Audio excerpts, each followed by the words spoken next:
जी नमस्कार।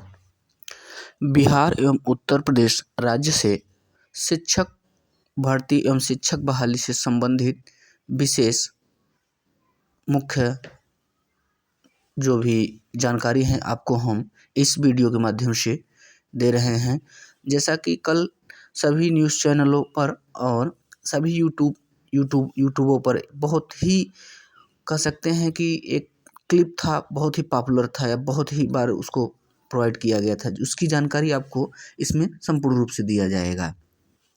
जहाँ पर बिहार सरकार बार-बार शिक्षकों की बहाली को लेकर अत्यधिक तेज़ी से शिक्षक बहाली का कार्य पे जुटी है, वहीं पे उत्तर प्रदेश सरकार का अगर देखें तो उत्तर प्रदेश में केवल शिक्षक भर्ती नहीं, सिर्फ शिक्षक बनने की अर्हताओं को लेकर बार-बार आयोजन हो रहे हैं। फिर 10 फरवरी से भर सकेंगे बीएड प्रवेश परीक्षा के लिए फार्म, यानी बीएड प्रवेश परीक्षा फिर 10 फरवरी से होगा। फार्म भरिए, बीएड की डिग्री लीजिए, आप बीएड करिए, डीएलएड करिए, टेट करिए, सीटेट करिए, बस हो गया। आज 4 से 5 साल। वहीं बिहार सरकार की देखें तो फेज 1, फेज 2 यानी टीआरई 1 संपन्न हुआ, टीआरई 2 हुआ। टीआरई 1 लगभग 1,70,80 हज़ार के करीबन, टीआरई 2 1,20,000 के करीबन भर्ती हुई। और वहीं अब बिहार सरकार में शिक्षा विभाग के अपर मुख्य सचिव के पाठक ने कल किशनगंज दौरे पर उन्होंने स्थानीय डाइट में विद्यार्थियों से, स्टूडेंट से मुलाकात के दौरान ये कहा कि टीआरई 3 जो अगस्त में प्रस्तावित थी, अब वो मार्च में होगा, जिसमें लगभग 70,000 पद होंगे। और वहीं पर जो टीआरई 3 अगस्त में थी, अब उसके जगह पर टीआरई 4 होगा, जिसमें लगभग 1 लाख शिक्षकों की बहाली होगी। इस प्रकार से बिहार राज्य में देखें तो शिक्षक को लेकर, रोजगार को लेकर राज्य त्वरित है और बहुत अग्रसर है। तो उन्होंने जो बिहार सरकार में शिक्षा विभाग के अपर मुख्य सचिव, उन्होंने जानकारी दी कि मार्च में 70,000 तो होंगे और अगस्त में 1 लाख शिक्षकों की नियुक्ति होगी। शिक्षा विभाग के अपर मुख्य सचिव के पाठक ने किशनगंज दौरे पर स्थानीय डाइट के स्टूडेंट को संबोधित करते हुए कहा कि मार्च में शिक्षक नियुक्ति का तीसरा चरण आयोजित होगा, यानी जो फेज टीआरई 3 है वो मार्च में ही आयोजित होगा। अब ये 100% कन्फर्म हो गया है कि तीसरे चरण की जो नियुक्ति होगी, शिक्षक बहाली होगा, वो मार्च में ही होगा। आवेदन या नोटिफिकेशन फॉर्म का हो सकता है अंतिम इस सप्ताह के 2-3 दिन, या कह सकते हैं लास्ट शनिवार रविवार तक आ जाए, या कह सकते हैं कि 15 फरवरी तक आवेदन प्रक्रिया प्रारंभ कर लिया जाए। उन्होंने जानकारी दिया कि तीसरा चरण आयोजित होगा और इसके बाद विद्यालय अध्यापक की भर्ती का चौथा चरण अगस्त में होगा। चौथे चरण की भी उन्होंने जानकारी विद्यार्थियों को दी और न्यूज़ के माध्यम से सभी प्रदेशवासियों को दिए। इसमें करीब 1 लाख रिक्तियाँ निकाली जाएंगी। इसमें डीएलएड विद्यार्थियों को पूरा मौका मिलेगा।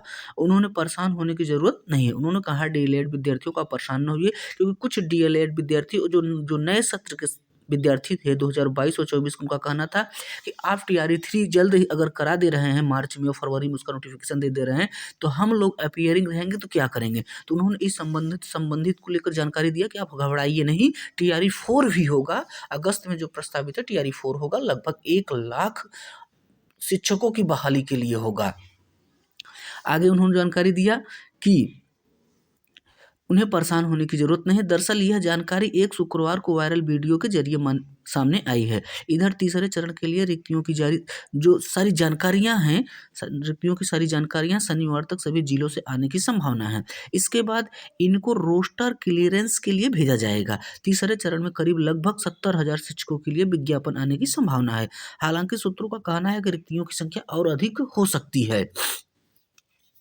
जानकारी के मुताबिक वायरल वीडियो किशनगंज डाइट का है, जहां पर मुख्य सचिव डीएलएड अभ्यर्थियों को संबोधित कर रहे हैं। उन्होंने कहा कि आप लोग नियमित आइए, तभी आप लोग जब शिक्षक बनेंगे तो बच्चों को रोज आने के लिए कह पाएंगे, इसलिए मन लगाकर पढ़े। इस दौरान उन्होंने डाइट का निरीक्षण भी किया और ट्रेनिंग ले रहे चुने गए शिक्षकों से भी बातचीत की और इसी दौरान उन्होंने ये घोषणा भी किया।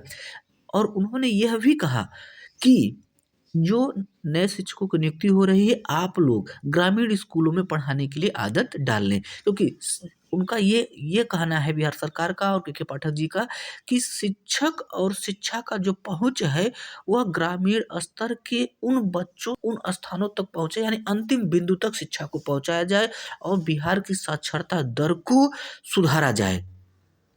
इस पर उन्होंने कहा कि शिक्षा विभाग के अपूर्व मुख्य सचिव ज्योति पाठक जी ने कहा कि प्रशिक्षुओं को कि ग्रामीण क्षेत्र के स्कूलों में पढ़ाने की आदत डालने क्योंकि ताकि समाज के अंतिम पायदान पर खड़े बच्चों को भी बेहतर शिक्षा मिल सके। उन्होंने महिला प्रशिक्षुओं से भी स्कूटी सीखने के लिए भी कहा कि मतलब आवागमन के लिए भी उन्हें सुगमता हो। तो इस प्रकार से आप देख रहे हैं कि बिहार राज्य में बिहार सरकार के द्वारा शिक्षक भर्ती को लेकर, शिक्षक बहाली को लेकर, रोजगार को लेकर काफ़ी तत्पर है। और वहीं पर उत्तर प्रदेश सरकार देखें तो अभी सिर्फ वो एडमिशन को लेकर, सिर्फ डीएलएड, सीटेट, बीएड, टेट को लेकर ही अग्रेसिव है। कहीं शिक्षा सेवा चयन आयोग का गठन हो रहा है, कहीं नया चयन आयोग का गठन हो रहा है, बस यही चल रहा है। यहाँ विद्यार्थियों को हड़ताल करना पड़ रहा है, प्रोटेस्ट करना पड़ रहा है अपनी मांगों को लेकर। सरकार और अन्य प्रदेश की सरकार को भी देखे तो अभी हाल ही में सूचना जो न्यूज पर भी है और सरकारी रिजल्ट पर भी अपडेट है, राजस्थान को लेकर राजस्थान आयोग ने भी शिक्षक बहाली को लिए प्रक्रिया शुरू कर दिया है। दिल्ली ने यानी DSSB ने भी शिक्षक भर्ती को लेकर, TGT PGT को लेकर फॉर्म अप्लाई करना प्रारंभ कर देगी 8 फरवरी से। लेकिन आपका उत्तर प्रदेश सरकार अभी इसको कुछ मतलब जू तक नहीं उनके दिमाग में गुज रहा है। तो इस प्रकार से आप लोग शिक्षक भर्ती बहाली तीसरे फेज के लिए जो मार्च में होगा अब 100% कन्फर्म हो गया है, जिसकी जानकारी प्रत्येक न्यूज़पेपर्स में और प्रत्येक चैनलों से दिया जा रहा है। तो इसी प्रकार की जानकारी प्राप्त करने के लिए आप हमारे यूट्यूब चैनल को सब्सक्राइब करें, लाइक करें।